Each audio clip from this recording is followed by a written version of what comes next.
नमस्कार दोस्तों, रेनू एकेडमी में आपका स्वागत है। आप सब कैसे हैं? आई होप आप सब अच्छे होंगे और मन लगा के पढ़ाई भी कर रहे होंगे। दोस्तों, आज हम आत्मकथा में ही आगे बढ़ेंगे। इसके पहले हमने बहुत सारी आत्मकथाओं को याद कर लिया है, तो आप सब उसको देख लीजिए। जो भी इस वीडियो को आज देख रहे हैं, इसके पहले आत्मकथा को नहीं देखे हैं, तो इसके पहले की आत्मकथाओं को जाके देखिए। उनको एकदम आसान तरीके से हमने याद करवाया है, उसको याद करिए। और आज भी हम पहले की तरह ट्रिक के माध्यम से क्लास में ही अच्छे से याद करेंगे। तो आइए देखते हैं क्या है प्रमुख आत्मकथा। गद्य की अन्य विधा हम पढ़ रहे हैं, जिसमें हम आत्मकथा पढ़ेंगे, जीवनी को याद करेंगे, रेखा चित्र याद करेंगे और एकदम आसान तरीके से।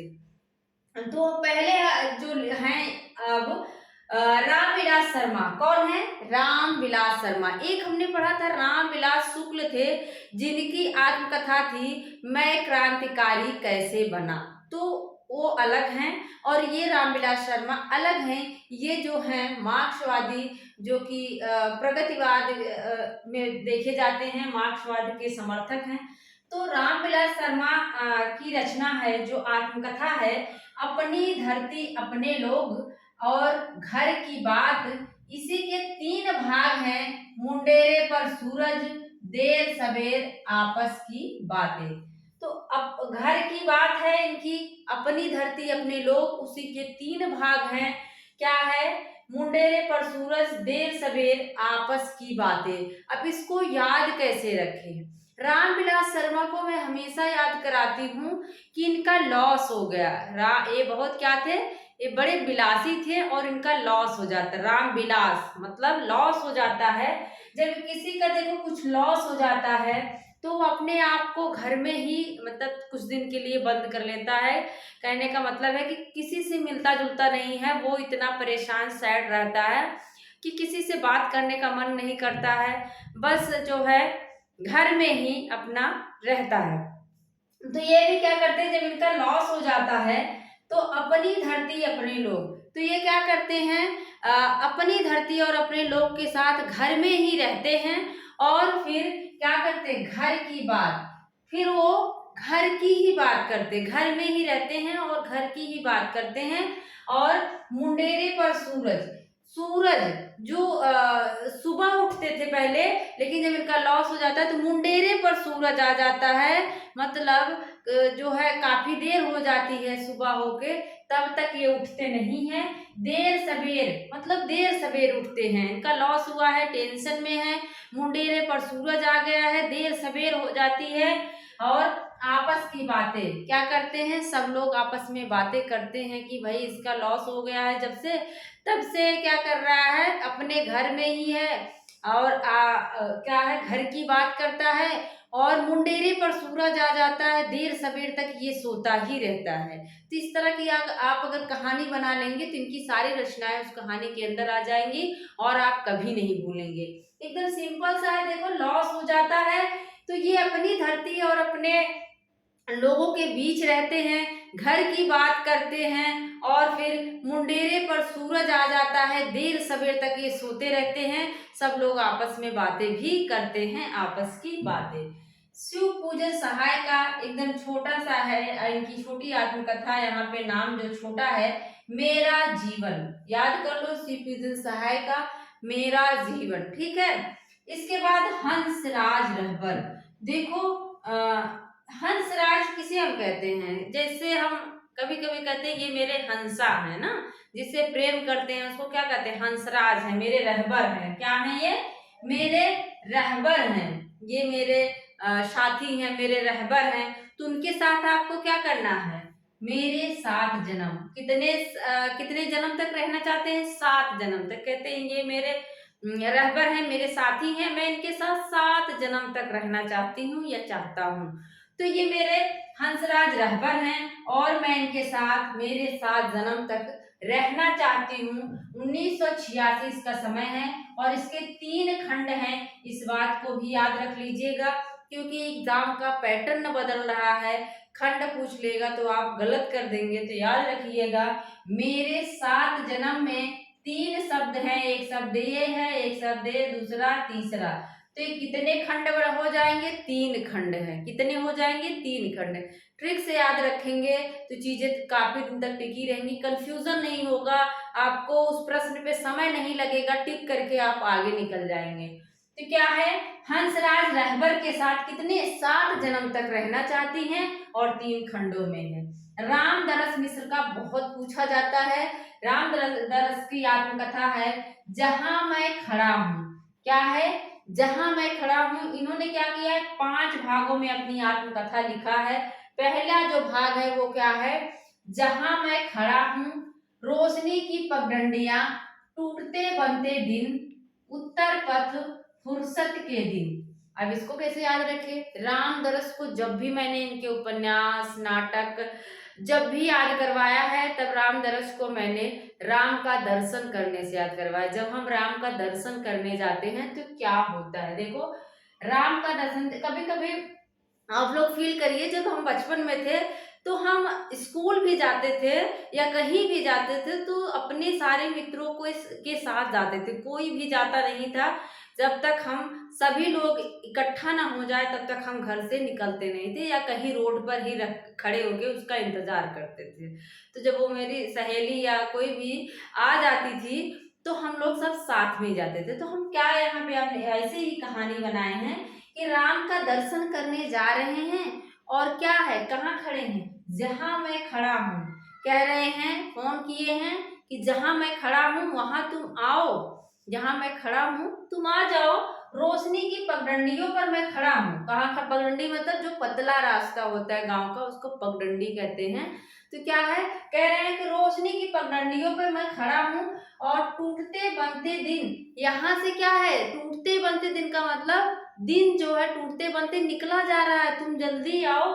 और उत्तर पथ की ओर देखते हैं, फुर्सत के दिन। कहते हैं मैं तुम्हें उत्तर के रास्ते की तरफ देख रहा हूँ, फुर्सत नहीं है मेरे पास इतना, फुर्सत के दिन इतना फुर्सत नहीं है, तुम जल्दी से आ जाओ। फिर से देखो, राम का दर्शन करने जाना है और लेट हो रहा है, फोन किए हैं, कह रहे हैं कि जहां मैं खड़ा हूँ रोशनी की पगडंडियों पर, तुम वहीं पे क्या करो, आ जाओ, क्योंकि दिन आगे निकल जा रहा है, टूटते बनते दिन, दिन आगे निकल जा रहा है, उत्तर पथ की तरफ मैं देख रहा हूँ और मेरे पास इतना फुर्सत नहीं है कि मैं तुम्हारा इंतजार करूं, जल्दी से आओ। ठीक है, मुझे लगता है याद हो गया होगा। रामदरस मिश्र। अब देखो, अगर यहाँ पे एग्जामिनर प्रश्न बनाएगा कि निम्नलिखित में से कौन सी रामदरस मिश्र की रचना नहीं है, कौन सी आत्मकथा नहीं है, तो इस अगर स्टोरी को आप याद रख लेंगे कि राम का दर्शन करने जाते हैं तो खड़े हैं, फोन करके कह रहे हैं जहां मैं खड़ा हूं वहां रोशनी की पगडंडी है, उसी पे आ जाओ, क्योंकि दिन जो है निकल जा रहा है, टूटते बनते दिन, उत्तर पथ की तरफ देख रहा हूं और जल्दी से आओ, इतना फुर्सत उर्सत नहीं है। तो फुर्सत नहीं है तो फुर्सत से आपको समझ आ जाएगा फुर्सत के दिन।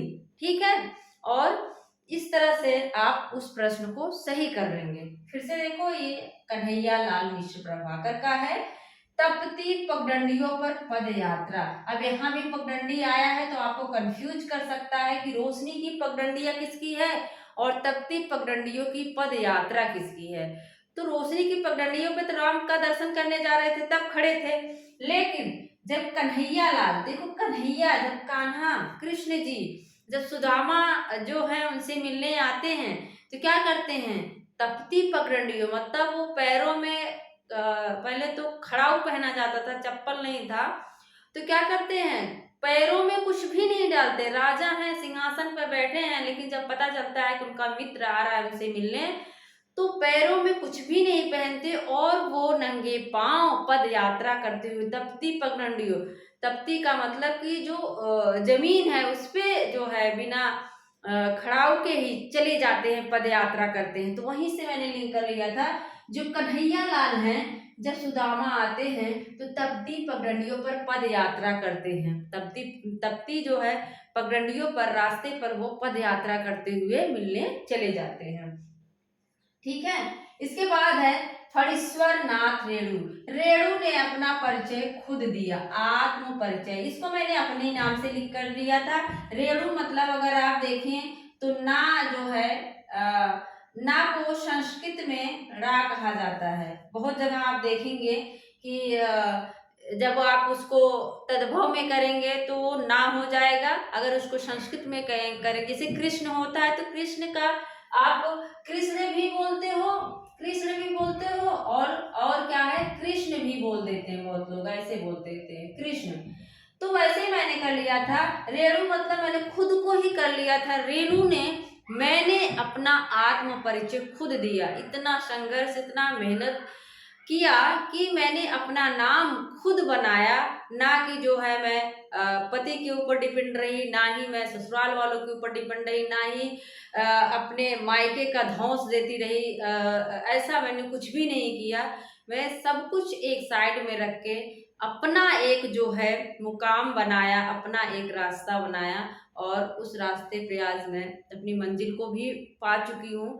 तो यहीं से मैंने जो है लिंक कर लिया था। रेणु ने क्या किया, आत्म परिचय दिया, अपना परिचय खुद दिया, ना कि किसी पे डिपेंड होके। ठीक है, 88 में है।